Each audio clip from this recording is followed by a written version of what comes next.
Tunaenda kutoshea mafundisho kwa barua yenye Paulo anaandikia wakazi wa Efeso kwa sura yake ya kwanza pa mstari ya 15 mpaka 17 yake.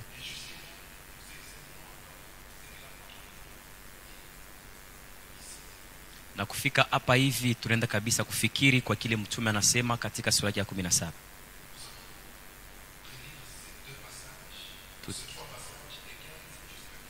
Tutaenda kabisa kusoma tena ile usomi kuanzia hapa 15 mpaka 17.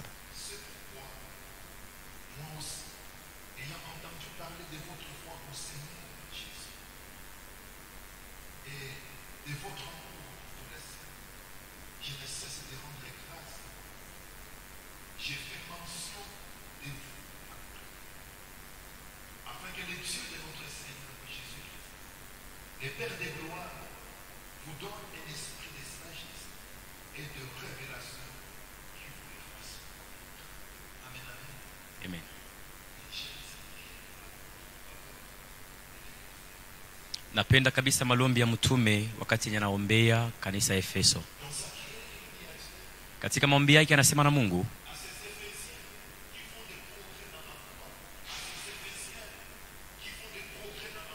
kwa wa Efeso ambapo wanadumu katika mapendo na wanadumu katika imani zao.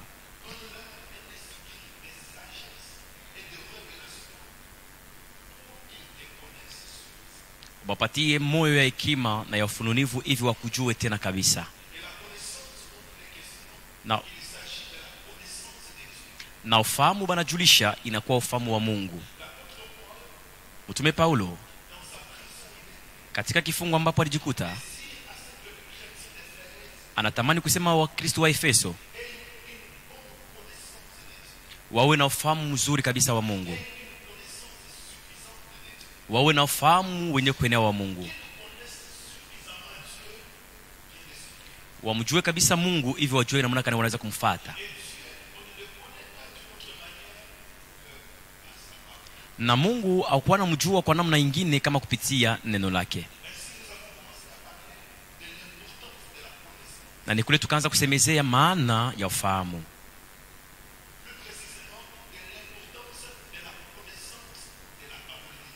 Na kwa upesi kabisa faida ya ufahamu wa Mungu.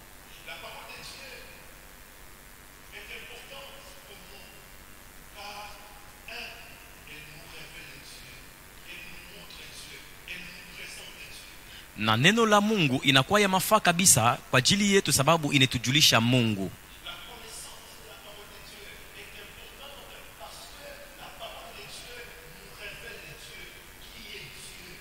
Ufahamu wa neno unakuwa lazima kabisa kwani inatufunua Mungu anakuwa nani. Hawakana mjua Mungu kwa namna nyingine kuliko kwa neno yake tu. Yoyote mwenye anatafuta kumjua Mungu ajue kwanza neno lake.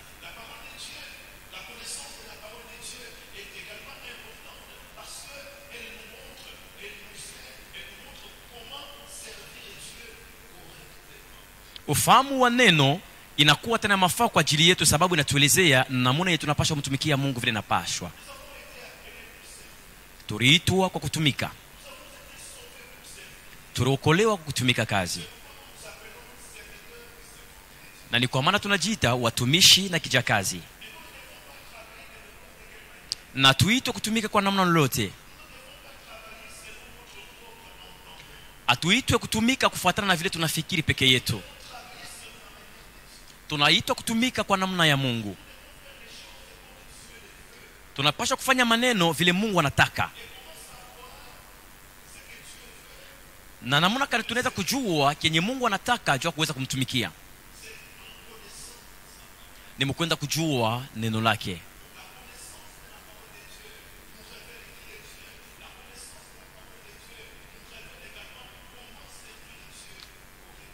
Ufahamu wa neno la Mungu unatujulisha Mungu anakuwa nani, na ufahamu wa neno la Mungu unatujulisha tena namna gani tunaitwa kutumikia Mungu mzuri.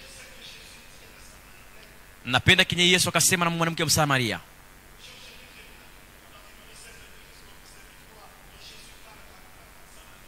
Yohana sura yake ya 4 kuanzia pa kisara 12 yake kushuka paka 23, wakati Yesu anasema na mwanamke Msamaria.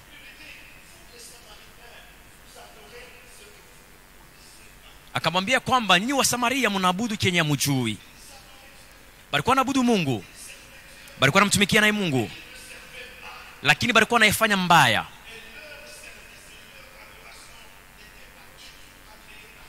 Na kazi yao, maabudu yao haikuwa yenyependezewa na Mungu. Kwa nini? Sababu hawakuwa wenye kumfahamu kwanza.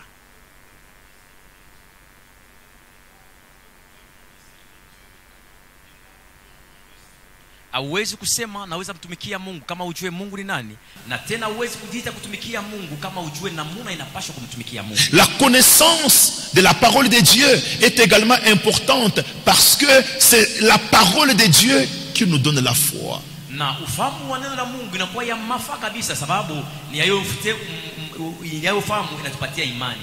La Bible dit sans la foi il est impossible de plaire à Dieu. Hébreux chapitre 11 et le verset 6. Pasipo imani haitawezekana kumfurahisha Mungu. Imeandikwa katika kitabu cha Ibrania sura ya 11 kuanzia mstari wa 6. Quiconque veut plaire à Dieu pour que Dieu fasse certaines choses dans sa vie, yoyote anapenda kufurahisha Mungu na anapenda kwamba Mungu amtendee katika maisha yake, doit manifester la foi à Dieu. kuonesha imani kwa Mungu. Les gens ne sont pas bénis parce qu'ils prient sans foi. Watu wanakosa kubarikiwa kwani wanaomba bila imani. Les gens se plaignent de ce que la main de Dieu n'agit pas dans leur vie, tout simplement parce que ils font des choses sans avoir la foi. Na watu wananungunika kwani mkono ya Mungu haonekani katika maisha yao sababu wanafanya maneno pasipo imani. Et où faut-il trouver cette foi-là? Na wapi penye mnaweza kukutanisha ile imani? La foi qui fera que les hommes soient bénis par Dieu, soient visités par Dieu. Imani itafanya kusema watu wasaidiwe na Mungu na watu wabarikiwe na Mungu. Cette foi-là, on l'obtient à travers la connaissance de la parole de Dieu. Na ile imani inatokea kupitia ufahamu wa neno la Mungu. Car il est écrit Sababu imeandikwa en Romains au chapitre 10 et le verset 17. Katika Waroma sura ya 10 mstari wa 17. La foi vient de ce qu'on entend et ce qu'on entend vient de la parole de Dieu. Imani yanatoka kwa ile tunasikia na yenye tunasikia inatoka kwa neno la Mungu. La parole de Dieu n'est pas seulement importante pour nous procurer la foi. Na neno la Mungu iko paka ya mafaa kwa ajili yetu sababu inatuletea imani. La connaissance de la parole de Dieu, bien-aimé dans le Seigneur, Ufahamu wa neno la Mungu wapendwa katika Bwana nous rend puissants. inatufanya kuwa uwezo. Nous obtenons la puissance à travers la parole de Dieu. Tunapokea uwezo kupitia neno la Mungu. La parole de Dieu est une puissance pour les croyants. Na neno la Mungu inakuwa uwezo kwa ajili ya waaminifu. Ça c'est le point que nous allons voir aujourd'hui. Ile inakuwa nukta ambapo taona leo. La connaissance de la parole de Dieu Ufahamu wa neno la Mungu est une puissance pour les croyants. inakuwa uwezo kwa ajili ya waaminifu. Si vous voulez être puissant, Kama mnatamani kuwa na uwezo, si vous voulez être fort, kama mnapenda kuwa na nguvu, bien-aimés, wapendwa, soyez armés de la parole de Dieu. mkuye benye kushikwa ambenye kuchukua neno la Mungu. Les chrétiens d'aujourd'hui sont faibles Wakristo wale wanakosa nguvu parce que ils n'ont pas en eux la parole de Dieu. sababu ndani yao mnakosa neno la Mungu.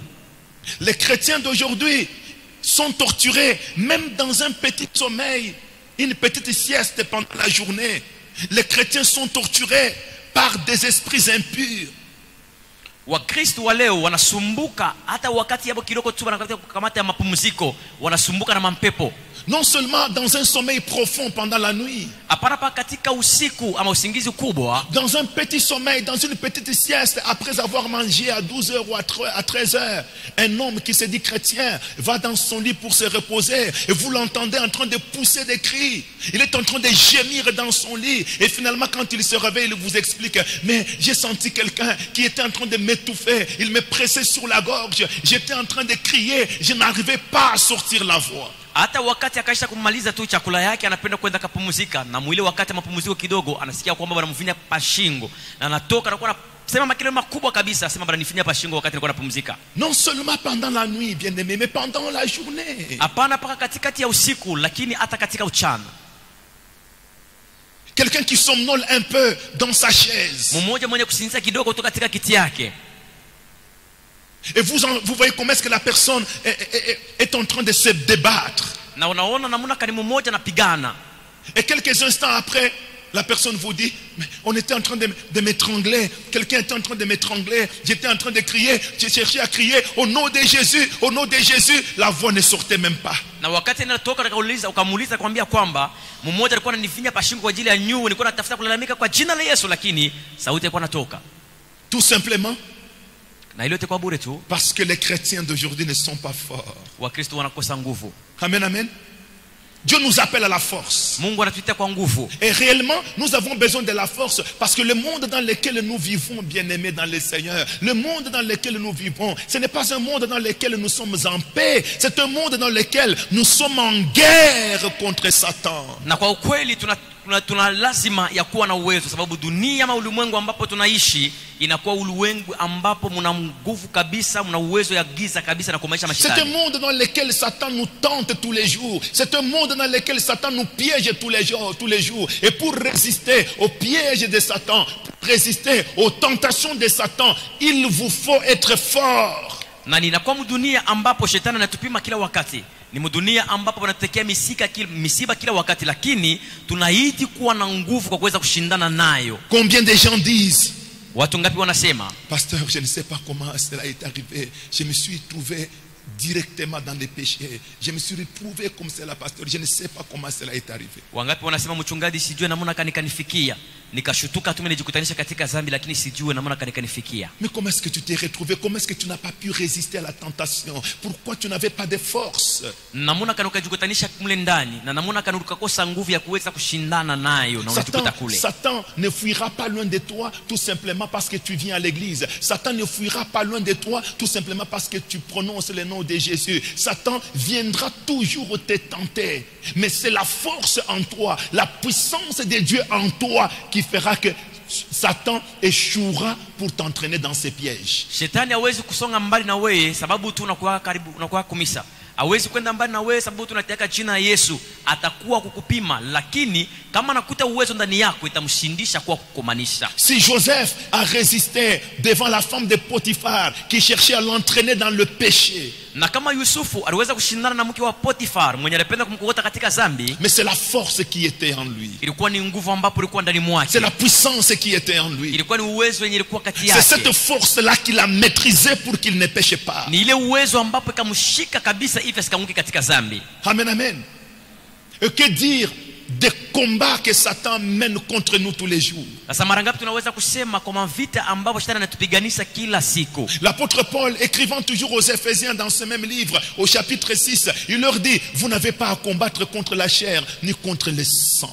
Na mtume Paulo mkuandika barua paka kwa wakazi wa Efeso katika sura ya 6 akasema amwalike kukombanisha na damu na mwili. Il dit, vous combattez contre les dominations. Mnakombana na mautawalo. Vous combattez contre les autorités. Mnakombana na madaraka. Vous combattez contre les esprits mauvais dans les lieux célestes. Mnakombana na mapepo machafu katika hali ya hewa. Vous combattez contre le prince de ce monde des ténèbres. Mnakombana na mashefu ya giza. Vous ne combattez pas contre des hommes. Vous ne combattez pas contre des hommes qui ont des corps comme les vôtres, dans lesquels circule le sang comme dans les vôtres. Vous combattrez contre des puissances invisibles. Vous combattez contre des forces invisibles. Des forces qui sont des forces redoutables. Et dans ce combat-là, bien-aimés dans le Seigneur, il vous faut la force. Dans ce combat-là, il vous faut la puissance. C'est comme ça que le Seigneur lui-même a dit à ses disciples, vous recevrez une puissance lorsque le Saint-Esprit descendra sur vous. Amen, amen. L'œuvre que vous allez accomplir n'est pas moindre. Dans cette œuvre, vous y retrouverez, vous y rencontrerez des oppositions, des obstacles. Vous serez combattus, vous serez torturés, vous serez persécutés. Mais pour réussir dans tout cela, il vous faut la force, il vous faut la puissance. Na katika ile kazi mtakutana na mashindano, mtakutana na vipimo, mtakutana na mauwezaji ambapo itakuwa msindisa kulifanya ile kazi, lakini kwa ajili ya ile mnahitaji kuwa na uwezo. Et où trouver cette force là? Na wapi kwa tunaweza kupata ile Où nguvu? trouver cette puissance là? Wapi kwa tunaweza kupata ile uwezo? Nulle part que dans la connaissance de la parole de Dieu. Haiko fasi nyingine kama tu katika mafundisho La ya parole de maandiko ya Dieu est une Mungu. puissance, bien-aimé. Neno la Mungu inakuwa uwezo, La wapendwa. parole de Dieu est une force pour les croyants. Neno la Mungu inakuwa uwezo kwa ajili ya waaminifu. Prenons nos Bibles et lisons. Tukamate Biblia zetu na tutasoma. Romains, chapitre 1er. Waroma sura yake ya kwanza. C'est toujours l'apôtre Paul qui écrit. Inakuwa mpaka mtume Paulo mwenye kuandika. Il écrit aux Romains, à Rome, là où il avait été arrêté. Anaandika kwa Roma kwenye ambapo alifungwa. Donc il écrit aux Romains. Anaandika kwa Waroma, Mais wakati wa Roma. Oui, quand il écrit ce livre de Romains, il n'est pas en prison. Wakati anaandikia kitabu cha Waroma, haiko katika ufungwa. Il n'est même pas encore arrivé à Rome quand il écrit. Asiyafika bado hata kwenye Roma wakati. Romains chapitre 1 et le verset 16. Waroma sura yake ya kwanza na kistari yake ya Car 10. je n'ai pas honte de l'évangile. C'est une puissance de Dieu pour le salut de quiconque croit. Du juif premièrement, puis du grec. Car je n'ai pas honte de la parole de Dieu. Na hivi sina na aya ya neno la Mungu. Je n'ai pas honte du message Sina qui na se trouve aya dans la parole de Dieu. ya mjumbe ambapo nakuwa katika neno la Mungu. Je n'ai pas honte de la bonne nouvelle. Évangile veut dire bonne nouvelle. Je n'ai pas honte du message qui se trouve dans la bonne nouvelle que nous vous annonçons. Cette bonne nouvelle que nous vous annonçons, c'est la parole de Christ, c'est la parole de Dieu. Sababu sina na aya ya injili mzuri yenye nalikuwa katika neno la Mungu. Et l'apôtre explique pourquoi lui n'a pas honte de la bonne nouvelle. Na nenda kufasiria kwa nini ana na aya.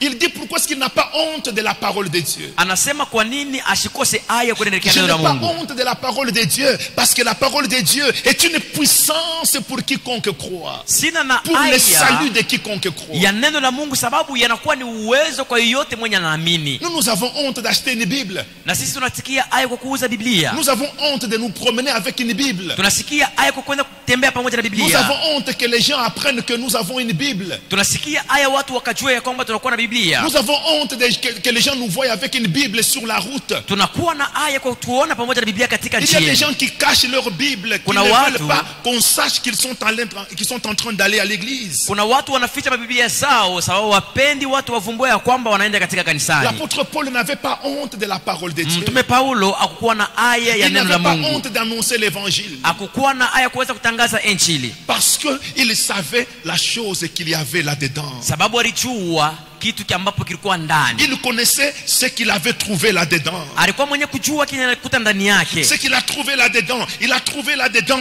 la puissance de Dieu. Alikuta ndani mule uwezo wa Mungu. Amen, amen.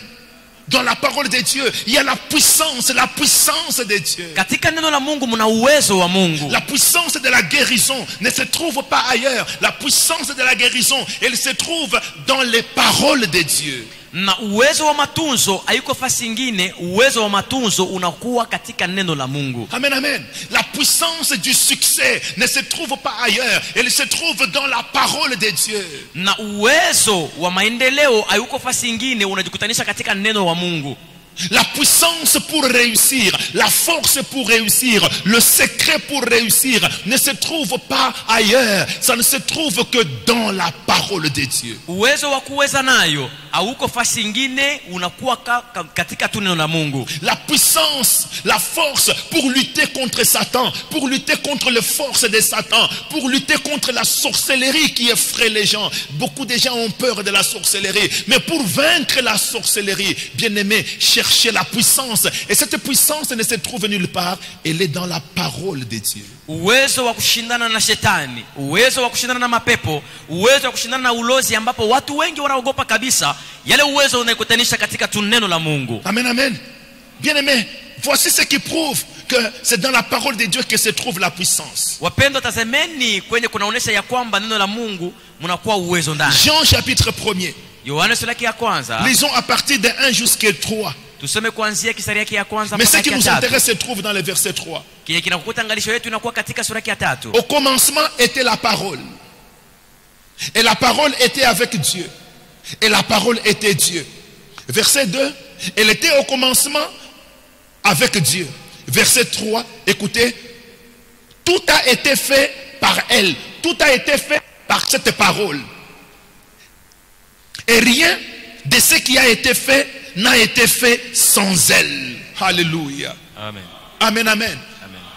La parole de Dieu qui est mise à notre disposition sous forme de la Bible, c'est cette parole-là qui a créé le monde. C'est cette parole-là qui a créé l'univers. C'est cette parole-là qui a créé tout ce que nous avons, bien-aimés dans le Seigneur. Neno la Mungu inatiliwa mbele yetu kama vile Biblia. Ni hayo neno ambapo kaumba kitu yote, naomba ulimwengu na naomba maneno yote ambapo nakuwa kati. Cette parole que les gens négligent. Yale neno ambapo watu wanabeula. Cette parole que les gens ne veulent pas avoir dans leur cœur. Yale neno ambapo watu wanajikatalia kuwa nayo katika mioyo zao. Mais bien-aimés, c'est cette parole qui a créé l'univers. Wapendwa, inakuwa ni neno ambapo kaumba ulimwengu. C'est cette parole qui a créé le monde. Ni hayo neno kaumba dunia. Dieu n'est pas entré dans une entreprise en train de fabriquer certaines choses. Non, Dieu était en train de parler. Et en parlant, des choses se manifestaient. Et cette parole qui parlait là, Dieu l'a mise à notre disposition sous forme de la Bible. Na Mungu kuingia katika kampuni moja ambapo ni pale penye alikuwa anaunga maneno ya kumba dunia pana, lakini alikuwa tunasema na mkusema maneno yalikuwa naombiwa na ni ile misemo yenye ambapo katilia kama vile Biblia. Pour que cette chair ici vienne à l'existence, na hivi masabao iwepo, quelqu'un est entré dans une usine, il l'a fabriqué. Mmoja kaingia katika izini moja ambapo akaanza kujenga. Pour que les habits que nous portions ici soient à notre disposition. Na mavazi ambapo tunavaa ingie katika mapato ya watu. Quelqu'un est entré dans une usine. Mmoja kaingia katika chumba ya kuumba. Pour que nous puissions manger tout ce que nous mangeons là. Na hivi tukakule chochote ambapo tunakula. Quelqu'un a dû travailler, quelqu'un a dû faire un champ, quelqu'un a dû faire un élevage, quelqu'un a dû aller à la pêche, à la mer, il a pêché. Mmoja akaingia katika shambani na akaanza kulima, mmoja akaingia katika mavuko yake na akaanza kutosha mavuko, na mmoja akaingia katika fasi ya kumba mavazi na akaanza kujenga. Mais tout ce que nous voyons dans le monde, yote tunaona katika ulimwengu, le monde qu'il est, ulimwengu yenye kubwa ambapo nakuwa, avec tout ce qu'il y a là-dedans, na yote inachokutanisha ndani, des choses que nous voyons et des choses que nous ne voyons pas. Maneno tunaona na ingine ambapo hatuoni. Ici où nous sommes, hapa penye tunakuwa, il y a des choses que nous ne voyons pas. Kuna maneno ambapo hatuoni. Parce que les yeux de l'homme sont limités. Sababu macho ya mtu ina Mais mipaka. ici il y a des choses qui sont là. Na hapa hivi pana vitu vinakuwa hapo. Amen, amen. Il y a des choses qui sont dans les vides ici. Pana vitu vinakuwa hapo papa wazi. Et qui a créé ça? Na ni nani mwenye kuumba des maneno? Choses qui sont visibles et des choses qui sont invisibles. Maneno yenye kuonekana na yasipokuonekana. C'est Dieu qui a créé ça. Ni Mungu mwenye kuumba yote. C'est Dieu là qui est-il? Ni Mungu anakuwa nani? C'est Dieu là n'est rien d'autre que cette parole. Na ule Mungu haiko kitu kingine kama tu neno. C'est cette parole ici qui a tout créé. Ni yo neno ambapo kaumba maneno yote. Donc c'est lui qui a cette parole en lui. Mwenye anakuwa na yo neno ndani mwake. Il a la puissance qui se trouve dans cette parole. Ana uwezo na kuwa katika neno. Bien, mais cette parole que vous négligez, elle est puissante. La Bible que vous ne voulez pas lire, elle est puissante. Neno munabeula, Biblia yenye munabeula ina uwezo. Amen, amen. La Bible que vous négligez, la Bible que vous ne lisez pas, après le culte vous la jetez, bien aimé, vous mettez la puissance à côté de vous. Biblia yenye munabeula kisha ibada mnataka itupa pembeni. Hiyo Biblia ina uwezo ndani ambapo mnatupa pembeni. Il n'y a rien que vous puissiez obtenir dans ce monde sans être fort. Il n'y a rien que vous ne puissiez obtenir dans ce monde sans être puissant. Hakuna kitu hata kimoja kenye ambapo katika dunia mnaweza kupata kama mnakosa nguvu. Hakuna kitu hata kimoja katika dunia kenye mnaweza kupata kama mnakosa uwezo. Vous avez besoin de force pour travailler. Muna uwezo ya nguvu kufanya kazi. Vous avez besoin de puissance pour réussir les études. Muna uwezo ya muna lazima ya uwezo kwa kuweza mashule zenu. Où est-ce que vous allez trouver cette force? Où est-ce que vous allez trouver cette puissance là? Na ni wapi kwa mnaweza kutanisha ile nguvu na ni wapi mnaweza kutanisha ile uwezo? La parole. Neno. La parole. Neno tu. Bien-aimés dans le Seigneur. Wapendwa katika Bwana. En ne méditant pas la parole, mukukosa kufikiri neno la Mungu, en ne faisant aucun effort pour que la parole de Dieu soit dans nos cœurs, na mukujikatalia nguvu lolote hivi neno la Mungu ndani yako, nous éloignons de nous la puissance. Tunaenda kutia mbali nasi uwezo. Nous devenons faibles. Tunakosa nguvu. Et alors nous devenons des jouets de Satan. Na pale tunakuya kama macheze ya shetani. Nous devenons des jouets de l'ennemi. Tunakuya macheze ya adui zetu. Amen, amen. Cette parole a tout créé. Na yo neno ikaumba vyote. Et rien de ce qui existe n'est venu à l'existence sans cette parole ici. Na kuna kenye kinakuwa hapa kenye kinaumbiwa kinaishi bila hiyo neno. Rien de tout ce qui existe Hakuna hata kimoja kwa kenye kinaishi. Il n'y a rien qui existe et qui n'a pas été créé par cette parole. Hakuna kenye kinaishi na kikumbiwe na hiyo neno. Même le vide ici, le vide. Ici, il n'y a rien. Ici, vous voyez, il n'y a rien. Le vide ici a été créé par Dieu. Le vide. Ce vide ici, c'est la parole qui a créé. Hata hiyo uwazi munaona, hiyo uwazi inaumbiwa na neno. Alors, bien-aimés, imaginez lorsque cette parole qui a créé de si grandes choses, lorsque cette parole est en vous, qu'est-ce que vous ne serez pas à mesure de faire? Qu'est-ce que nous ne serons pas à mesure de faire? Wakati mufikiri kama hiyo neno inaumba maneno yote yenye mnaona katika ulimwengu, kama hiyo neno likala ndani mwenu, na ni kitu kani kitamshinda kufanya? Vous ne pouvez pas devenir puissant si vous ne réalisez pas ce que la parole de Dieu a créé. Amuwezi kuwa na uwezo kama mwende kufikiri kwa kenye neno la Mungu kaweza kuumba. Mais réalisez les choses que la parole de Dieu a créées et dites-vous, si j'ai cette parole, donc je serai puissant. Mutazame kwanza kenye neno la Mungu kaumba na mnasema kama hiyo neno ikana ndani mwangu nitakuwa na uwezo. C'est comme quelqu'un qui va en ville Inakuwa kama mmoja mwenye anaenda katika et qui veut se procurer un congélateur. Anapenda kuuza kitu ya kutilia Le baridi. congélateur coûte $900. Na ile fasa kutilia baridi panakuwa na Il n'a pas les $900. $900 en lui. Na nakosa $900 katikati yake. Il peut envier ce congélateur. Anaweza katamani kile Il peut kitu. toucher ce congélateur. Anaweza kugusa kile Il kitu. peut le bouger dans tous les sens. Anaweza kuyasukuma kwa namna lolote. Il ne le prendra jamais. Lakini hawezi hata masiku moja kuyakamata. Mais celui qui viendra avec les $900, Mwenye atakuwa na ile $900 il prendra ce congélateur-là atakamata ile fasa kutilia sous baridi. les yeux de celui qui était là avant, en train de regarder, en train d'envier. Na kumacho ya mwenye alikuwa hapo mbele na mkwenda kutazama na kupendelea. Si vous voulez faire de grandes choses avec Dieu, Mkapenda kufanya vitu binene na Mungu, il vous faut être puissant. ili mipasha muwe na uwezo. Si vous voulez que vos ennemis fuient loin de vous, Na mkitamani kusema badui zenu bende mbali na il mwenye, vous faut être puissant. inamkuwa muwe na uwezo. Amen, amen. Si vous voulez que la sorcellerie qui combat votre famille, la sorcellerie qui combat votre vie, que cette sorcellerie soit impuissante devant vous, il vous faut vous-même être puissant. Na kama mnapenda ulozi ambapo nakomalisha maisha yenu, mkapenda kwamba ulozi ambapo nakomalisha mafamilia zenu ikose nguvu mbele yenu, inamipashwa muwe na uwezo. Si vous voulez que l'esprit des morts qui rôde autour de vous, vous ne rêvez que des tombes, vous ne rêvez que des croix, vous ne rêvez que la mort. Bien aimé, si vous voulez que cette mort-là aille loin de vous, il vous faut être puissant. Na mkatamani ile pepo mauti ambapo inazunguruka kando kando yenu, mnakuwa na lota tu ni makaburi. Mkapenda ile pepo ende mbali na mwe, inamipasha muwe na uwezo. Si vous n'êtes pas puissant, Kama mnakosa uwezo, ça vous entraîne. itemikamata. Ça vous entraîne. Itemikamata. Les pasteurs ne sont pas des féticheurs qui sont là, vous venez avec des problèmes et les pasteurs en train de résoudre les problèmes les uns les autres. Non, non, non, non, non.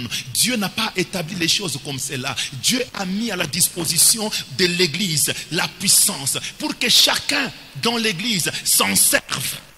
Na wachungaji wenu wa mapastori haiko watu wanatunga madao kwa kusema wakati mnakuwa na mambo mkakuwa wanakuwa nimpatia majibu kwa kila mmoja, lakini Mungu alitia upande wenu neno ya uwezo. Si tes problèmes ne prennent pas fin, Na kama mambo yako yakamate c'est mwisho, tout simplement parce que tu n'es pas puissant. inakuwa tu kwa bure sababu unakosa uwezo. Si ta maladie ne termine pas, Na kama magonjwa unakuwa nayo c'est tout haimaliziki, simplement parce que tu n'es pas puissant. inakuwa tu kwa kukosa uwezo unakuwa nayo. Amen, amen. Un jour, un homme a amené un enfant auprès du Seigneur. Siku moja mmoja akapeleka mtoto wake mbele ya Bwana.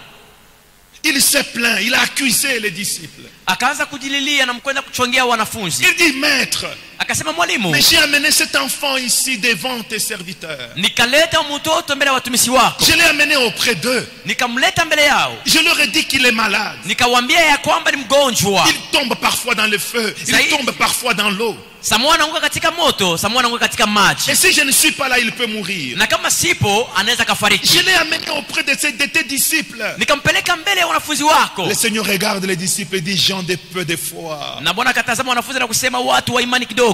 Non seulement qu'ils avaient peu de foi, mais ils n'avaient pas de force, ils n'avaient pas de puissance. Le Seigneur voulait leur dire également, gens sans puissance. Na nje tu ya kusema watu wenye wanakosa imani, aliweza kusema watu wasipo nguvu, watu wasipo uwezo.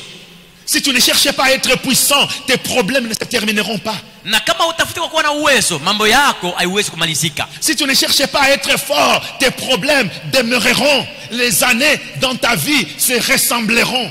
Na kama utafute kuwa na nguvu, mambo yako katika maisha yako itabakia vile, itakuwa nafuatana mpaka vile miaka na miaka. L'année 2021 est en train de se terminer. Mwaka huyu wa 11 inakuwa Et quand tu namalizika. regardes ta vie en 2020, c'est ce que ta vie est en 2021. Na kama unatazama maisha yako katika mwaka wa 2012 ni mpaka vile vile inakuwa pia 11 hiyo. Et c'est ce que ta vie était en 2019. Na ni kile maisha yako ilikuwa katika 19.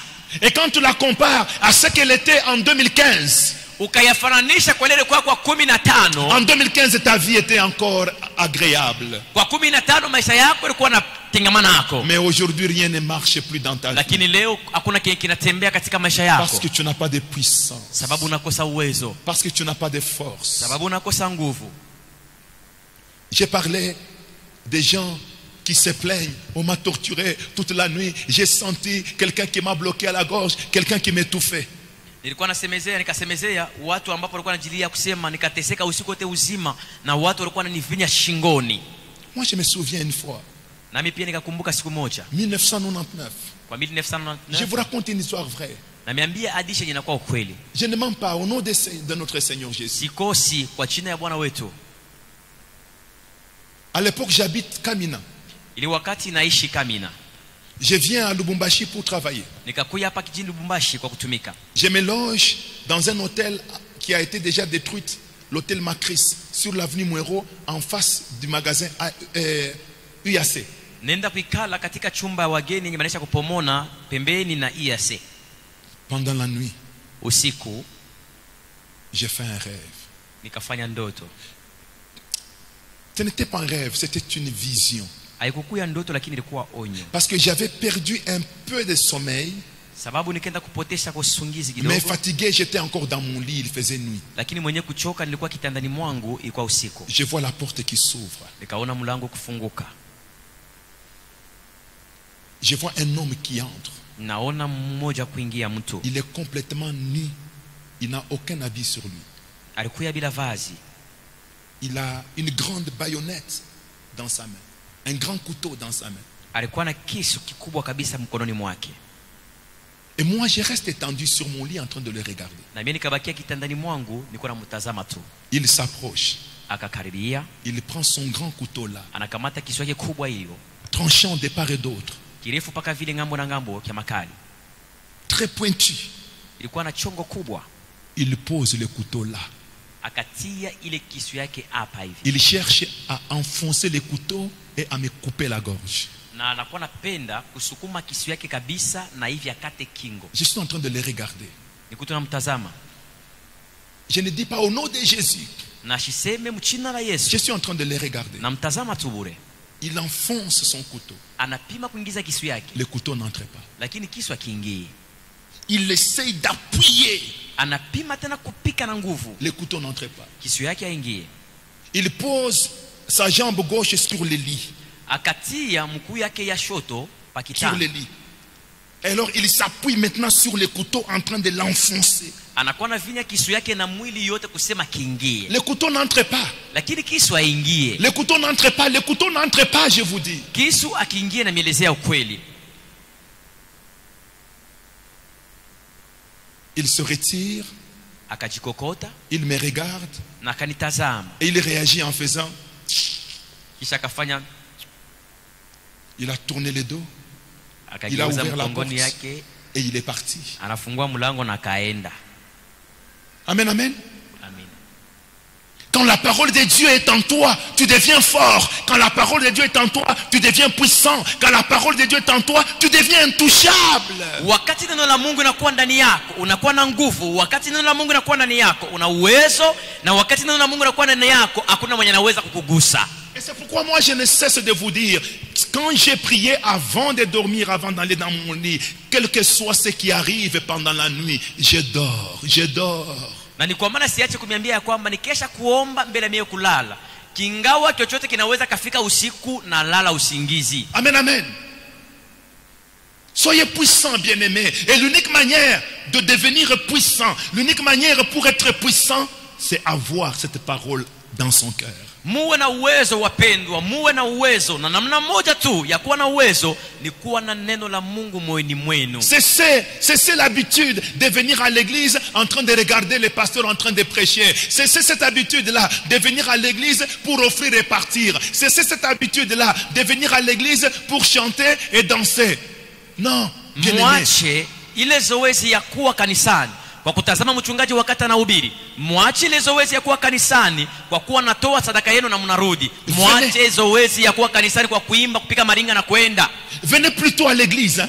Lakini muwe kanisani pour écouter l'évangile, kwa kusikia injili, pour écouter la bonne nouvelle, kwa kusikia neno pour mzuri, écouter la parole de Dieu, kwa kusikia sauti ya Mungu, et la mettre dans les cœurs, la mettre dans les cœurs, ndani ya moyo wenu, la mettre dans les cœurs. kuyatia moyoni mwenu. Ce n'est pas pour rien que Dieu a dit à Jérémie, Haiko kwa bure Mungu akamwambia Yeremia, Yeremia, écris, andika, parce que je vais faire quelque chose de nouveau dans les sababu jours à nitafanya venir. kitu kia sasa katika. Jérémie écrit, Yeremia kaza kuandika, j'ai conclu une alliance avec mon peuple. nikienda kuunga agano na taifa yangu, Je supprime cette alliance-là. nazima ile agano, Je vais conclure une autre alliance. napenda kuanza agano mpya. Et voici en quoi consistera cette alliance. Tazameni kile kitakuwa nasindikiza ile agano, La nouvelle alliance que je vais conclure avec les peuples. agano mpya ambapo nitaunga na taifa. Je mettrai mes paroles dans leur cœur. Nitatia misemo yangu ndani ya mioyo zao.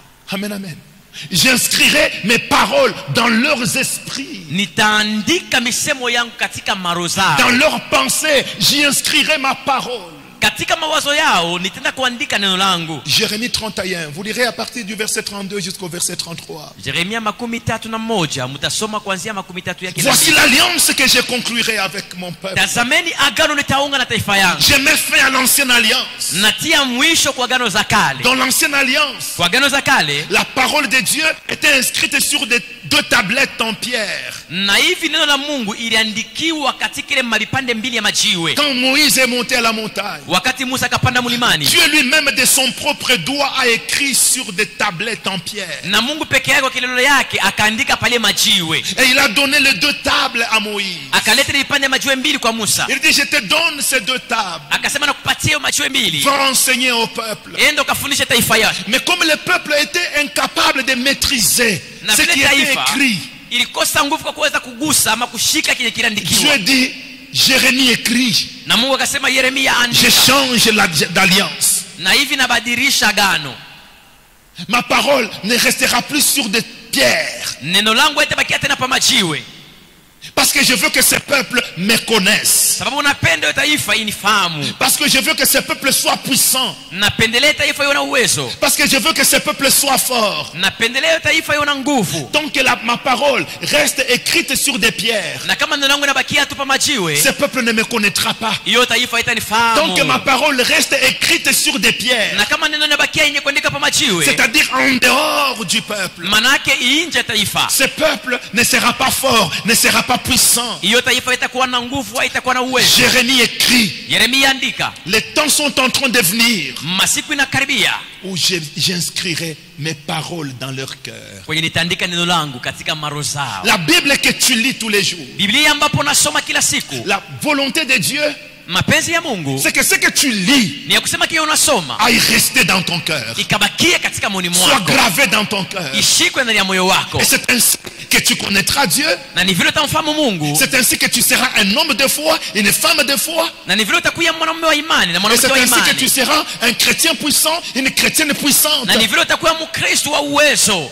Mais tant que tu considères ta parole, ta Bible, comme étant la parole de Dieu à lire et à se réjouir, et qui donne une certaine réjouissance au cœur, tu la fermes et tu la laisses, elle reste en dehors de toi, tu seras toujours faible. Na kama unabakia tu kusoma neno la Mungu kama vile uwezo unabakia nje, unasoma mkufurahikia, inabakia nje yako, utabakia Mkristo mwenye anakosa nguvu. Tu connaîtras ce qui est écrit dedans, Utajua kile kinaandikiwa mais ndani, tu n'en feras jamais l'expérience. lakini hautaishika hayo. Les gens qui font l'expérience de ces belles paroles, Benye banaoishi hiyo misemo mazuri, ce sont les gens qui ont fait de ces paroles leur vie. Ni watu ambapo wakafanya hiyo misemo kuwa maisha Ce zao. sont les gens qui ont pris ces paroles, qui les ont gravées dans leur cœur, qui ont prié Dieu pour que ces paroles demeurent dans leur cœur, qui ont eu ce souci-là d'avoir ces paroles dans leur cœur. Ni watu ambapo wakakuwa na ile nia ya kushika ile msemo katika mioyo zao na wakamwomba Mungu awafanyisie neema ili ile neema ile misemo bakie ndani ya moyo La zao. parole de Dieu est une véritable puissance. Neno la Mungu inakuwa uwezo ya Une kweli. véritable force pour les croyants, pour ceux qui croient. Cette parole ici est une force, une puissance que Dieu a mise à leur disposition. Na hiyo neno inakuwa nguvu ya kweli ambapo Mungu akatia upande wetu. David connaissait ça. Daudi alikuwa mwenye kufahamu Et hiyo. c'est pourquoi il dit à son fils Ni Salomon, kwa maana akasema na mwanake Salomoni, Salomon, Salomo mwanangu, connais les dieux de ton père. fahamu Mungu wa baba yako. Si tu connais les dieux de ton père, Kama unamfahamu Mungu wa baba yako, Salomon, tu deviendras puissant. Salomoni utakuwa na uwezo. Salomon, tu deviendras fort. Salomoni utakuwa nguvu kabisa. Aujourd'hui, tu deviens roi. Leo unakuwa mfalme. Mais un roi doit être fort. Mfalme anapaswa kuwa na nguvu. Un roi doit être puissant. Mfalme anazidi kuwa na uwezo. Un roi faible, Mfalme mwenye anakosa nguvu c'est un roi qui va mourir vite, Salomon. anakuwa mfalme ambapo atakufa haraka. Un roi faible, Mfalme mwenye anakosa nguvu c'est un roi qui sera vulgaire. C'est un roi qui n'ira jamais loin. C'est un roi qui ne défendra pas son peuple, qui ne défendra pas son honneur. atakuwa tu mfalme wa China. Mfalme mwenye anakosa nguvu atakuwa na nguvu kuweza kukumbania taifa yake. Mais toi, ne sois pas un tel roi. Lakini wewe usipokuwa ule mfalme wa hivyo, Sois un roi fort. uwe mfalme wa nguvu, Sois un roi puissant. uwe mfalme wa uwezo, Un roi qui va au combat mfalme ambapo anaenda kubukomvi et qui gagne le combat. na hivi anapika vita. Amen, amen. Un roi qui descend sur le champ de bataille Mfalme ambapo anashuka katika kiwanja cha vita et qui laisse des cadavres derrière lui. Na Pas qui taacha. tombe sur les champs de bataille, mais qui laisse des cadavres derrière lui. yeye hawezi kuanguka, lakini anaacha maiti nyuma yake. Cette force-là, Salomon. Yale nguvu Salomoni, Cette puissance-là, Salomon. yale uwezo Tu ne Salomoni la trouveras nulle part ailleurs. hawezi kuikutanisha fasi Elle est pengine, quelque part. yanakuwa fasi nyingine, Elle est dans ce que Dieu a écrit. yanakuya katika maneno ambapo inaandikwa na Prends Mungu. ce que Dieu a écrit. Mwile mwenye Mungu akaandika, Prends-les et mets-les dans ton cœur. kamata ile maneno na uyatie moyoni mwako. Prends-les et mets-les en toi. Kamata hayo na uyatie ndani yako, Ainsi tu seras fort. na hivi utakuwa na nguvu. Alléluia. Amen. La Bible dit, mon peuple meurt faute de connaissance. Biblia inasema taifa yangu inakufa bila kukosa ufahamu. Osée, chapitre 4, le verset 6. Hosea sura yake ya 4 kistari yake ya 6. Mon peuple est détruit, mon peuple meurt au combat parce qu'il n'a pas de connaissance. Il n'est pas fort au combat parce qu'il ne sait pas où trouver la force. Et cette force se trouve dans la connaissance de ma parole. Taifa yangu inapotea, taifa yangu inakufa sababu inakosa ufahamu. Taifa inakosa nguvu sababu haijue kwenye kuna uwezo, na uwezo kuna Mon neno. peuple est détruit. Il est détruit par n'importe quel événement. Il est détruit par n'importe quel problème. Mon peuple est détruit par n'importe quoi. Même des choses inutiles détruisent mon peuple. Parce que mon peuple n'a pas de connaissance. C'est dans la connaissance de ma parole que se trouve la force de mon peuple. Mais mon peuple a rejeté la connaissance. Taifa yangu inapotea, inakufa kwa kitu chochote, hata maneno ya ovyo inawaua sababu wanakosa ufahamu, na hiyo ndani ya ufahamu mna uwezo kubwa, lakini wanakamata ufahamu wanabeula, wanatia pembeni. Deutéronome chapitre 8 et le verset 3. Kumbukumbu la Torati sura ya 8 na kistari yake ya 3. La Bible dit, Biblia l'homme ne inasema vit pas seulement de pain, mtu hataishi tu kwa mkate, mais de toute parole qui vient de la bouche de Dieu. kwa neno lote ambapo linatoka mkinywa na Mungu. Mon ancien, la parole de Dieu fait vivre. Amen. La parole de Dieu est puissante pour faire vivre. Neno la Mungu ina uwezo wa kufanya mtu kuishi. Amen, amen. Écoutez ce que la Bible dit. Sikia nini kinasema Écoutez ce Biblia. que Dieu dit à Moïse. Sikia kinasema na Mungu kwa Musa. L'homme ne vit pas seulement de pain. Mtu haishi tu kwa Vous mkate. pensez que pour vivre, il vous faut manger tous les jours. Munazani mwenye kwa kuishi inazidi kula kila siku. Il vous faut manger des beefsteaks. Inakupasha kula mzuri. Il vous faut manger du beurre. Inakupasha kula mabeur. Il vous faut manger des saucisses. Inakupasha ule sosisi. Il vous faut manger des grands poissons comme des capitaines. Inakupasha ule masamaki kubwa mkabambi kama vile kapiteni. Mais le Seigneur dit, ces choses-là, Lakini Bwana anasema ile maneno yote ne font pas vivre. haifanye mtu kuishi. Mais ce qui fait vivre, Kinafanya mtu kuishi c'est plutôt la parole. inakuwa neno. Écoutez la puissance de la parole. La parole de Dieu est tellement puissante qu'elle peut faire vivre un homme qui ne mange pas. Na uwezo ya neno inakuwa na nguvu kabisa, inaweza kufanya kuishi mtu ambapo akulake. Et c'est comme ça que Jésus est resté 40 jours sans boire et sans manger. La parole de Dieu l'a fait vivre. Moïse, qui était un homme comme vous et comme moi, est resté 40 jours et 40 nuits. Il n'est pas mort parce que la parole de Dieu le faisait vivre. Élie a fait la même chose. Na ni kwa maana Bwana Yesu akafanya masiku 40 pasipo kula na kunywa, lakini akaishi kwa neno. Vile vile Musa hata Elia. La parole de Dieu fait vivre. Neno la Mungu inafanya mtu aishi. Amen, amen. En d'autres termes, dans la parole de Dieu, il y a la puissance qui donne la vie. Kwa misemo ingine katika neno la Mungu mna uwezo unapokea uzima. Et alors, quand vous privez de la connaissance de cette parole-là, qu'est-ce que vous devenez? Na wakati mnajikatalia ufahamu wa hiyo neno, mnakuwaje? Tous ceux qui se privent de la connaissance de la parole de Dieu, qu'est-ce qu'ils deviennent? Wote ambapo wanajikatalia ufahamu wa neno la Mungu wanakuwa nini? Ils pensent qu'ils vont vivre. Wanadhani kwamba wataishi. La parole de Dieu Neno la Mungu nous fait vivre dans ce monde. La parole de Dieu nous fait vivre dans le monde à venir. Il y a un monde qui est en train de venir. Et ce qui fera que nous vivions, c'est cette parole-là. Neno la Mungu linatufanya tuishi katika dunia, na neno la Mungu linatufanya kuishi katika dunia ambapo itakuwa. Si nous avons la vie éternelle, kama tuko na uzima wa milele, nous sommes fiers. Moi j'ai la vie éternelle, j'ai la vie éternelle. Mais qu'est-ce qui a fait que tu vives éternellement? C'est la puissance de la parole. Unajifiela, unasema niko na uzima wa milele, na ni kinini kinafanya kwamba uwe na uzima wa milele? Inakuwa tu ufahamu wa neno. La parole de Dieu t'a procuré la vie éternelle. Neno la Mungu ikakupatia uzima wa milele. Mais pourquoi est-ce que tu la négliges? Kwa nini sasa unaibebula? Elle est capable de te procurer de l'argent. Si elle a été capable de te procurer la vie éternelle, elle est capable de te procurer l'argent qui reste dans le monde. Kama ina uwezo wa kupatia uzima wa milele, ina uwezo wa kupatia pesa ambapo unatafuta katika dunia. La parole de Dieu ici a en elle la puissance de la richesse. Na hiyo neno la Mungu ina uwezo ya utajiri. Amen, amen. Elle a en elle la puissance qui fait prospérer, qui fait réussir, qui élève. Ina uwezo ambapo inainua, ina uwezo inapandisha, na ina uwezo inawezesha. Les gens ne prospèrent pas tout simplement parce qu'ils ne connaissent pas la parole et ils ne font aucun effort pour avoir cette parole dans les cœurs. Na watu waendelee sababu hawana na neno ndani mwao, na wafanye nguvu kwa kuwa na neno katika mioyo zao. Et si cela est votre cas, na kama inakuwa angalisho yako, 2021 se termine. Hiyo mwaka inakuwa inamalizika. 2022 sera la mwaka wa même chose. 2022 inapaswa kuwa ni mwaka wa ufahamu. Si tel est votre cas, kama inakuwa vile nia votre yako, vie se terminera sans que vous ne voyez la gloire de Dieu. na hiyo mwaka inaweza kumalizika pasipo kuona utukufu wa Mungu. Parce que c'est la puissance de la parole qui apporte la gloire, qui amène la gloire dans ta vie. Sababu inakuwa uwezo wa neno ambapo inaleta utukufu katika maisha. Amen, amen. Ésaïe 55 du verset 10 jusqu'au verset 11. Isaya 55:5 kuanzia pa mstari ya 6 mpaka 11. La Bible dit, Biblia inasema, de la même manière que la pluie ne peut pas retourner là-haut sans avoir fertilisé les sols, sans avoir béni les sols, pour que les sols donnent des fruits, donnent des légumes, donnent de la verdure.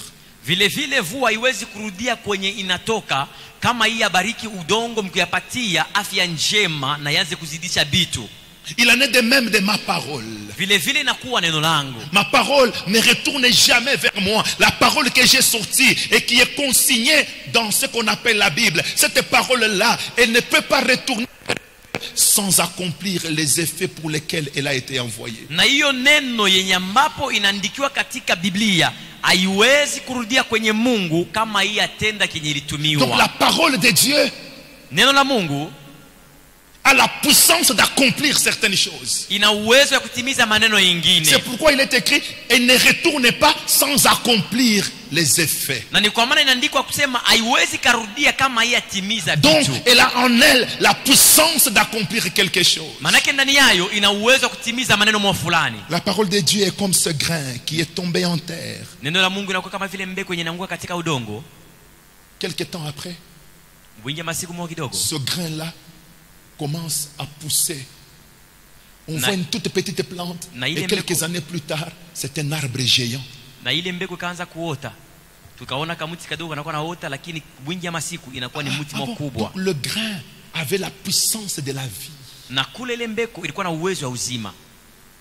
C'est pourquoi ce grain-là, tout petit qu'il était, a donné un grand arbre. Na ni kwa maana ile mbegu kidogo ilikuwa ikaleta mti kubwa. Le grain que l'on pouvait négliger, que l'on pouvait piétiner, mais ce grain-là conservait en lui la puissance. Na ile mbegu baliweza kabeula na kuvinya, inakuwa ndani yayo na uwezo kubwa. Et il en est de même de la parole de Dieu. Vile vile pia inakuwa juu ya neno. La parole de Dieu Neno la Mungu n'est pas la parole d'un homme. haiko misemo ya mtu. La parole d'un homme est vide. Na misemo ya mtu ina wazi. Mais la parole de Dieu contient en elle la force, la puissance pour accomplir certaines choses. Neno la Mungu ndani yayo muna uwezo, muna nguvu ya kuweza kutimiza maneno fulani. Tout ce que les hommes veulent obtenir dans leur vie, yote watu wanapenda kupokea katika maisha yao, ça se trouve dans la puissance qui est logée dans la parole de Dieu. Inajikutanisha katika uwezo, inakuwa katika neno la Mungu. Amen, amen. Ce que tu cherches dans ta vie, kienye kutafuta katika maisha yako, ça ne se trouve pas chez un homme. haiko kwa mikono ya mtu. Tu es en train de changer d'église pour rien. Unabadilisha makanisa kwa bure. Tu es en train de prier avec tel autre pour rien. Unaomba na fulani na mwingine kwa bure tu. Finalement, tu ne sais même pas qui est ton pasteur parce que tu en as plusieurs. Na hivi mwisho hujua hata pastori wako anakuwa nani, sababu unakuwa na wengi. Tu perds ton temps. Unaponda muda wako. Ce qui détient la puissance capable de faire ce que tu attends, kenye kinakuwa na uwezo ya kufanya ambapo unachunga, se trouve dans la parole. Inaikutanisha katika neno. Lis cette parole. Soma tu neno. Médite cette parole. Fikiri kwa neno. Garde cette parole. Chunga hiyo neno. Mets cette parole en pratique. Uyatie katika tendo. Et cette parole accomplira ce que tu désires. Na hiyo neno itakutimizia maneno ambapo unatamani. Parce que en elle, sababu ndani yayo, il y a la puissance. Kuna uwezo. Amen, amen. L'apôtre Paul a découvert ce grand secret. Mtume Paulo akaenda kavumbua hiyo siri kubwa. Il a découvert ce grand secret. Akaenda kavumbua hiyo siri kubwa. Et alors il crie, na kula kalalamika, je n'ai pas honte de l'évangile de sina Dieu. na aya kwa injili ya Mungu. Je n'ai pas honte de l'évangile. Sina na aya kwa injili Cet ya Mungu. évangile, Hiyo injili, c'est une puissance. yanakuwa uwezo. C'est la puissance pour le salut de quiconque croit. Yanakuwa uwezo kwa yoyote mwenye kuamini. C'est la puissance de Dieu pour quiconque croit afin qu'il soit sauvé. Yanakuwa uwezo ya Mungu kwa yoyote mwenye kuamini hivi aokolewe. Amen, amen. Amen. La parole est la puissance. Neno ina uwezo. Jésus arrive devant la tombe de Lazare. Na Yesu akafika mbele ya makaburi ya Lazaro. Jésus n'a pas mis l'huile d'onction.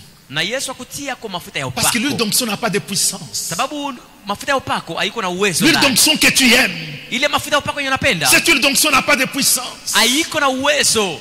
Devant la tombe de Lazare, mbele ya kaburi ya Lazaro, Jésus n'a pas déversé par terre l'eau bénite. na Yesu kumwanga chini maji ya baraka. L'eau que tu aimes, maji yenye unatamani kabisa. tu achètes de l'eau, ça se termine, tu en achètes, tu cours vite chez un pasteur qui le bénisse. Unanunua kabisa ukimbilia mchungaji hivi abariki. Jésus devant la tombe de Lazare, Yesu mbele ya makaburi ya Lazaro, quelques paroles seulement. misemo tu kidogo tu. Quelques paroles. Misemo tu kidogo. Lazare sort de là. Toka. Sans insistance. Bila kukao. Lazare sort de là. Toka. Lazare est sorti. Lazaro katoka. 4 jours. Masiku ine. Pas à la morgue. Hapana kufasi ya baridi. Dans les tombeaux. Mumakaburi. Enterré. Mwenye kuzikwa. 4 jours. Masiku ine. L'homme était complètement décomposé. Mutu alikuwa mwenye kuharibishwa. 24 heures après, quand quelqu'un est décédé, 24 heures après, la décomposition commence. Wakati mtu anafariki, saa 24 tubule akaanza kuharibika. Amen, amen. La décomposition commence. Uharibisho wa mwili unaanza. Et Lazare lui est resté 4 jours. Na Lazaro yakabakia masiku 4. Il était complètement décomposé. Alikuwa mwenye kuharibika tu. Et c'est pourquoi sa sœur a dit au Seigneur, mais non, il sent. Na ndio kwa maana dada akasema na Yesu kwamba anakuwa nanuka. Et Jésus est cette parole là. Na Yesu anakuwa ni neno. La parole parole qu'il avait prononcée, neno yakatangaza c'est lui-même. anakuwa yeye peke. Amen, amen. Les gens veulent que Jésus descende, mais Jésus est sa parole que nous lisons. Watu wanapenda Yesu ashuke, lakini Yesu anakuwa hiyo neno ambapo tunasoma. Cette parole-là Ni hiyo neno qui a parlé ce jour-là. ikasema ile siku. Ce jour-là, la parole avait pris ce corps. Mais un jour, ce corps, la parole a abandonné ce corps, et la parole est restée parole. Na samoya hiyo siku moja hiyo neno ikavala mwili, na siku moja ikaacha hiyo mwili. Cette parole est toujours là. Hiyo neno ingaliki ipo. Il suffit d'avoir cette parole en soi. Inakupasha tu uwe na hiyo neno ndani mwako. Amen, amen. C'est pourquoi faites un effort. Na ni kwa maana ujikazishe. Ayez une Bible. Uwe na Biblia. Ayez une Bible. Je suis en train d'insister tous les jours. Napika mkazo kila siku. Si vous n'avez pas de Bible, Kama unakosa Biblia, c'est la preuve que vous ne lisez pas. inakuwa alama ya kuonesha kwamba hausomaki. Parce que vous n'allez pas demander à votre voisin sa Bible. Sababu huwezi kwenda kuomba jirani wako Biblia. Vous n'allez pas aller chez votre voisin, ma voisine, mon voisin, est-ce que tu peux m'aider un peu avec ta Bible, je vais lire. Hawezi kwenda kwa mmoja mwenye anaonekana ni pembeni ya kwamba hawezi nisaidia kwa Biblia yako nisome. Tu peux demander du sel. Unaweza kaomba Tu chumvi. peux demander du sucre, tu peux demander de l'eau. Unaweza kaomba sukari Tu peux wala demander de la maji. farine. Mais demander une Bible pour lire. Lakini kuomba Biblia kwa kusoma? Non.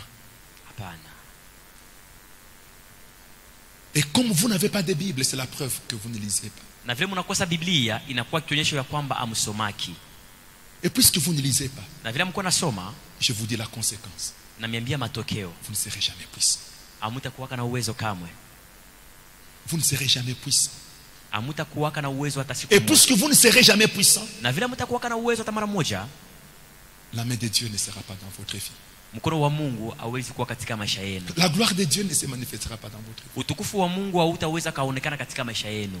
J'ai vu des gens, Nikaona watu, il a une Bible à la maison, yuko na Biblia nyumbani kwake. il a une Bible dans la voiture, Yuko na Biblia katika gari zake. il a une Bible au travail, Yuko na Biblia kazini. il a une Bible partout, il s'en va, il a sa Bible. Popote anaenda yuko na Biblia. C'est ce que nous devrions être. Na ni vile tunapaswa kuwa. C'est ce que nous devrions être. Ni vile tunapaswa kuwa. Amen, amen. Amen. Les Juifs connaissaient la force de la parole. Wayuda walikuwa wenye kujua uwezo ya neno.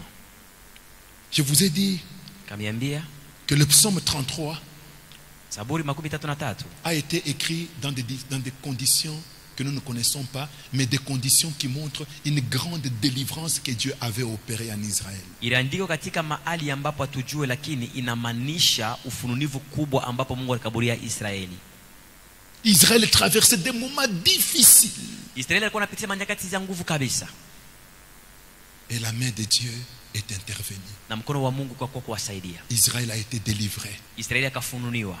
C'est après cette délivrance-là que le psaume 33 a été écrit. Nikisha ile ufungulivu Zaburi 33 ikaandikwa. Mais écoutez ce que ce psaume est en train de dire. Allons lire, on termine par là pour aujourd'hui. Sikilizeni kinasema ile Zaburi na tusome.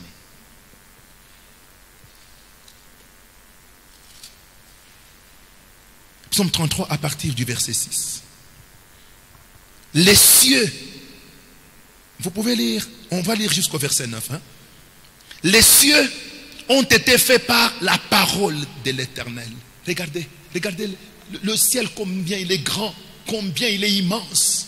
Tazameni mbingu vile inakuwa mkubwa kabisa. Mais Dieu n'a pas travaillé en prenant telle matière, il mélange avec telle matière, il prend aussi telle autre matière, il mélange, il attend un temps, il fait une expérience, après cette expérience-là, il prend encore d'autres matières jusqu'à ce qu'il a formé le ciel. Non, non, Dieu a parlé et le ciel a existé. La parole a créé les cieux. Na Mungu hakuwa anachanga bitu, anachanga kifulani, anachanga uone kinatosha nini akafute kingine atie, hapana. Lakini mbingu mnaona iliumbwa na neno. Comme je l'ai dit, compare la grandeur de tes problèmes par rapport à la grandeur des cieux. Paka vile nasema uende kabisa ufananishe mambo yako na unene wa mbingu. Qui a des problèmes très grands plus que les cieux? Nani mwenye anakuwa na mambo kubwa kuliko mbingu? Ou même plus que le ciel que nous voyons ici. Parce que quand on parle des cieux, c'est différent du ciel que nous voyons. Wakati banasema mawingo mbingu inakuwa nje ya hii tunaona hapa. Qui dans cette salle nani katikati ya a mkusanyiko des problèmes ana mambo très grands que le ciel que nous sommes en train de voir? makubwa kushinda mawingo tunaona ya Qu'il mbingu? se tienne debout. Asimame wima tumuone. Et ce ciel grand Na hiyo mawingo kubwa ya mbingu a été créé par une seule parole. irumbiwa tu na neno moja tu. Par une seule parole. Neno moja tu. Amen, amen. Et cette parole-là, si elle est en toi, Na ile neno kama inajikuta ndani mwako, elle ne peut que faire de grandes choses. inaitwa tu kufanya vitu vikubwa. Quand les Juifs ont vu la délivrance qui a été opérée, Wakati Wayuda wakaona ufungulivu ilipopewa, et alors ils ont dit, wakasema ah Seigneur, toi tu es grand. Mungu wewe ni mkubwa tu. La manière dont tu nous as sauvés, Namuna tu unatuokoa. non, ça prouve comment tu as créé les cieux. Inaonesha vile kaumba tu mbingu. Tu n'avais pas besoin de travailler. Hakukuwa na lazima kutumika. Tu n'avais pas besoin d'une cérémonie quelconque. Hakukuwa na lazima kufanya tabia moja fulani. Tu avais seulement besoin de ta parole. Ulikuwa tu na lazima ya neno lako tu. Amen, amen. Pour tout ce que tu désires dans ta vie auprès de Dieu, Kwa hiyo tunatamani maishani mwako je pembeni ya te le Mungu. dis encore une fois, Nakwambia tena mara tu nyingine, n'as pas besoin d'une cérémonie. hauko na lazima ya Tu n'as tabia. pas besoin qu'on aille te laver dans l'eau. Hauko na lazima bende bakakusafisha na Tu n'as pas maji. besoin qu'on aille t'appliquer de l'huile. Hauko na lazima kupaka mafuta. Tu n'as pas besoin qu'on aille avec toi à la montagne. Hauko na lazima bende na wewe kumlima. Tu n'as pas besoin qu'on aille avec toi dans une veillée de prière. Hauko na lazima bende na wewe fasi ya maombi ya Tu n'as pas usiku. besoin de n'importe quelle cérémonie. Hauko na lazima tabia lolote. Tu as tout simplement besoin que Dieu parle. Huko na lazima tu Mungu aseme. Amen, amen. Tu as tout simplement besoin que Dieu parle sur toi. Huko tu lazima Mungu aseme tu juu Et yako. ce que Dieu peut dire sur toi, Na kile Mungu anaweza kusema juu yako ça se trouve déjà écrit. kinajikutanisha banesha kaandika. Amen, amen. Ce que Dieu peut dire sur toi pour que ta vie change est déjà écrit. Kile Mungu anapenda kusema juu yako hivi maisha yako badilike ni yenyewe kuandikiwa. Et David connaissait ça. Daudi alikuwa mwenye kufahamu hiyo. C'est pourquoi il dit, hein, Ni kwa maana anasema je serre ta parole dans mon cœur. Je prends ta parole, je la serre dans mon cœur. nakamata neno yako na naitumbukiza ndani ya moyo wangu. Jérémie connaissait ça. Yeremia alikuwa mwenye kujua hiyo. Et alors il dit, j'ai recueilli tes paroles et je les ai dévorées. Akasema nikalokota maneno lako na nikaikula. Il ne dit pas j'ai mangé. Il dit j'ai dévoré. Vous voyez, quand on mange, c'est calmement, en train de trier avec beaucoup de soin. Mais regardez quand un chien est en train de manger, le chien lui dévore. Comme si quelqu'un est en train de va venir pour lui ravir ça. Même s'il est seul, il mange rapidement, il dévore. C'est ça dévorer. Na ukaangalia namuna ile imbo anakula chakula yake, akule alikuwa anaona kama vile wataka kumnyang'anya lakini kuna bimeza meza tu. Les cieux ont été faits par la parole de Dieu. Mbinguni kafanyika na neno la Mungu. Et toute leur armée par le souffle de ta bouche. Na jeshi yote kubwa kupitia tu pepo ya kinywa yako. Dieu a une armée dans les cieux. Mungu ana jeshi mbinguni. Une grande armée. Jeshi kubwa. Dieu peut se décider de faire tomber la pluie du ciel. Na Mungu anaweza kubeba mpango ya kuangusha mvula mbinguni. Comme à l'époque de Noé. Kama wakati wa Noa. Pendant combien de temps? Ilikuwa masiku ngapi? Il a plu pendant combien de jours? Ikanyesha masiku ngapi tunauliza? Mais dites-moi, bien-aimés dans le Seigneur. À l'époque de Noé, il a plu pendant combien de jours? Wakati ya Noa mvula ikanyesha mara ngapi? Vous ne savez pas? Allez lire la Bible. Endeni kasomeni Biblia. Ça montre que vous ne lisez pas. Inaonesha kwamba msomake Biblia. Vous savez qu'avant le déluge, il ne pleuvait pas. Mnajua ya kwamba mbele ya ile mvula kubwa hakuwa kananyesha. La première fois qu'il a plu, Mara ya kwanza ile kanyesha. c'est pendant le déluge. Inakuwa wakati ya mvula kubwa. Auparavant, il ne pleuvait pas. Mbele ya kuwa kananyesha. La végétation croissait grâce à la rosée. Vous, quand vous vous réveillez le matin, vous trouvez qu'il y a un peu d'eau aux herbes. Dieu avait fait des choses comme ça. Na kumwanzo majani na miti ilikuwa naota kupitia ile maji kiloko unakoka asubuhi unaikuta je kulubanisha majani. On appelle ça en Swahili umeme. C'est ce qui faisait croître la végétation. Ni yeye ilikuwa nakomesha miti na majani. Et c'est la raison pour laquelle quand Noé a dit aux gens, il va pleuvoir pendant plusieurs jours. J'ai construit l'arche. Venez vous cacher dans l'arche. Tout le monde a dit Noé, Noé, où est-ce que tu as vu la pluie? Et l'eau va tomber de là. C'est ce que tu nous dis. L'eau va tomber de là et l'eau va inonder le monde. Noé, Noé, c'est de la folie. On va t'enchaîner avec une chaîne attachée à un arbre, parce que c'est ça le sort des fous. Na ndio sababu ya kwamba wakati Noa alikuwa anaambia watu kwamba kutanyesha mvula mbinguni na nafanya sanduku hivi mkwe mfichame, watu walikuwa wanashangaa wanasema tokea siku kanukaona kama mvula ina. Mais Noé a cru à ce que Dieu lui avait dit. Lakini yeye akaminia kenye kilisema na Mungu. Il a plu. Ikanyesha. Une pluie abondante. Mvula kubwa kabisa. Une pluie abondante. Mvula kubwa kabisa. 40 jours. Miaka 40. Masiku 40. En train de pleuvoir. Ilikuwa inanyesha. Pas une petite pluie.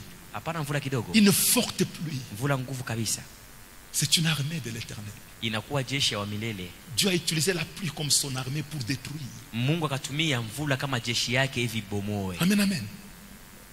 Dieu utilise parfois des Mungu tremblements de terre. La terre tremble. Tous ces gens-là qui sont du côté de l'Asie, là, Indiens, Chinois et consorts, la terre tremble du côté du Japon, là. Quand la terre commence à trembler, comme eux, ils sont en train d'adorer autre chose que Dieu. Et quand Dieu se fâche, il fait trembler la terre de ce côté-là. La terre s'ouvre, des bâtiments s'écroulent. Na kama Mungu akasilika anatingiza ulongo zaidi ngambo ya Asia kule, sababu anaabudu vitu vingine, vitu vinapomoka. Dieu a toute une armée. Mungu anakuwa na jeshi. Et cette armée-là na ile jeshi a été créée par la parole. Irumbiwa na neno tu. Amen, amen. Si Dieu a créé toute une armée qui est dans les cieux, kama Mungu anaenda kuumba tu jeshi yote Par kubwa sa inakuwa parole. mbinguni kupitia tu neno lake. par sa parole seulement, Kupitia tu neno lake tu bure. qu'est-ce que la parole de Dieu ne peut pas faire dans ta vie? Sasa ni kitu gani kile neno linashinda kufanya katika maisha yako? Va aller vite. Tunaenda kwa haraka. Verset 9. Enfin, je vous demande d'aller jusqu'au 9 comme il est temps. Na Au, miomba au verset 9. Car il dit et la chose arrive. Il ordonne et elle existe. Oh là là là là là. Oh là, la parole de Dieu. neno la Mungu. Amen, amen. Quand Dieu dit quelque chose, Wakati Mungu anasema kitu, c'est pourquoi je vous dis, la parole de Dieu a en elle la puissance. na kwa maana namiambia neno la Mungu nakuwa ndani yao. Quand Dieu ouvre sa parole, Kama Mungu anafungula neno yake, ce qu'il dit là, ça s'accomplit. Kinatimizika. Quand il ordonne, ça arrive. Akaruhusu kinafika. Amen. Et Dieu a déjà parlé. Na Mungu alisha nasema. Il a déjà parlé. Anaisha kusema. Parfois nous commettons cette erreur-là, nous entrons en prière. Mungu sema kwa maisha yangu. Seigneur dit. Dieu a déjà dit. Samoya tunafanya ile kosa kuingia katika mambo ya kusema Mungu alisema kwa maisha yangu. Mungu alisha kasemaka zamani. Dieu a déjà dit. Anaisha kusema zamani. Dieu a déjà parlé sur ta vie. Mungu alisha kasema juu ya maisha yako. Mais c'est toi qui ne connais pas ce que Dieu a déjà dit sur ta vie. Sababu ni wewe mwenye ujue kenye Mungu alisha kusema juu ya maisha yako. Amen, amen. Les gens qui connaissaient ça, Watu wenye wanaisha kujua hiyo, se sont appuyés sur la parole. wakaenda kabisa kujiambatisha na neno. David dit, Daudi anasema, ta parole, oh Dieu, neno lako Mungu, ta parole, neno lako elle a de la valeur à mes yeux. inakuwa na bei kwa macho yangu. Plus que des bijoux en or. Usindia hata mabiju ya Plus que des dola. bijoux en argent. Inasindia hata mabiju ya pesa. Plus que tous les objets en or. Usindia kitu chochote kenye kinameremeta kama dhahabu. Aujourd'hui, Na leo il y a des gens qui ont beaucoup de choses en or, des verres en or, kuna watu des wanakuwa robinets na en vitu or, katika dhahabu, beaucoup de choses en or, vitu vya mingi sana katika dhahabu. des montres en or, Wanavala hivi masaa yao katika madhahabu. des lits embellis avec de l'or. Vitanda vile vinatengenezwa kabisa na madhahabu. Mais David dit, ta parole, elle a de la valeur à mes yeux plus que l'or pour lequel les gens sont en train de mourir. Lakini Daudi anasema neno lako linakuwa na bei kabisa kwa macho yangu kusindia hata dhahabu yenye watu wanangaikia. La parole de Dieu Neno la Mungu est importante dans notre vie inakuwa ya lazima katika maisha yetu, parce qu'en elle se trouve la puissance des croyants. sababu ndani yayo muna uwezo juu ya uaminifu. La puissance pour que tu sois fort est dans la parole de Dieu. Uwezo hivi wewe mtu wa nguvu inakuwa ndani ya neno. La puissance pour que tu sois invincible, pour que les sorciers ne te touchent pas, se trouve dans la parole. Uwezo ya kufanya kusema walowezi washinde kukugusa inakuwa ndani ya neno. C'est pourquoi l'apôtre Paul, quand il prie, Na kwa maana wakati mtume Paulo anaomba, il dit à Dieu, Seigneur, anamwambia Mungu, Bwana, augmente leur connaissance. ongeza tu ufahamu wako. Donne-leur un esprit de sagesse et de révélation pour qu'ils te connaissent encore. Wape roho ya hekima na ya ufunuo ili wakujue tena zaidi. Qu'ils connaissent ta parole. wajue neno lako, pour qu'ils te connaissent toi-même, njoo wakufahamu wewe qu'ils Mungu, connaissent ta parole, wajue neno lako, pour qu'ils continuent à te servir correctement, njoo endelee kukutumikia qu'ils mzuri, connaissent ta parole, wajue neno lako, pour qu'ils soient des hommes et des femmes de foi, njoo wakuwe wanawake na wanaume wa qu'ils imani, connaissent ta parole, wajue neno lako, pour qu'ils découvrent la puissance que tu as mise à leur disposition dans cette parole-là. njoo wende bakavumbule ile uwezo ulitia ndani ya ile neno. Inclinons nos têtes. Tuinamishe vichwa yetu. Selon que tu as écouté, Kufuatana na vile unasikia, dis quelque chose à Dieu. sema kwa kitu kwa Mungu. Selon ce que tu as écouté, Kufuatana na vile unasikia, dis quelque chose à Dieu. sema kitu kwa Mungu. Prie. Tuombe. 1 minute seulement. Dakika moja tu. Merci Seigneur, merci Jésus. Merci pour ta parole de ce soir. Merci mon Père et merci mon Dieu. Je me remets entre ta main, Jésus. Attache-moi davantage à ta parole. Fais de moi un grand lecteur de ta parole. Qu'il ne se passe pas un jour sans que je ne lise ta parole, sans que je ne médite ta parole. Donne-moi un esprit de compréhension, que je comprenne tout ce qui est écrit, tout ce que je suis en train de lire. Seigneur, Seigneur, aide-moi à connaître ta parole. Pour te connaître, aide-moi à connaître ta parole. Pour te servir correctement, aide-moi à connaître ta parole. Pour être